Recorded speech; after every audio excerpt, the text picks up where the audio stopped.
My name is Salais. I'm from Tempe, Arizona, and I am the host of Unbelievers Radio, and I'm openly secular. Well, it wasn't a short process. I was raised as a Roman Catholic in a family that wasn't entirely Catholic. Part of the family is Mormon. There was a conversion pre-wedding, and then I have a grandmother on my father's side who is a non-denominational evangelical minister. But I was raised within the Catholic portion of the family. It was when I really started to dive more deeply into my faith, as I was getting more religious and really wanted to understand my faith upbringing, that I started to have my doubts. I was spending more time with the priests several days per week after school. Don't read into that. We were just studying.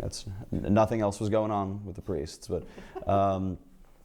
I found more questions than I found answers for things. And when I found out that one of the priests actually didn't believe there was a hell, but I was being taught that there was a hell, that was really deeply troubling for me. Because that created more questions and really sort of pulled me into questioning the morality of hell in the first place.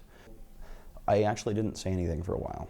And the reason I didn't say anything, I was having a personal sort of spiritual upheaval, and I had lived with this idea that anything that's good in the world and anything that all good and all meaning comes from this idea of a God, and without some sort of ultimate foundation for all of it, there wasn't really any justification for me to see any good in the reality that I was in. So I had this I slipped into this really deep depression in high school, and I had a teacher who really cared. He was one of my English teachers, and he'd gotten me started reading on some broader philosophical topics and into other religions, and for the sole purpose of giving me something to do with my mind, and that really helped. But he was really the only person I talked to, because I didn't feel comfortable saying anything, because I had a grandmother who had developed dementia, and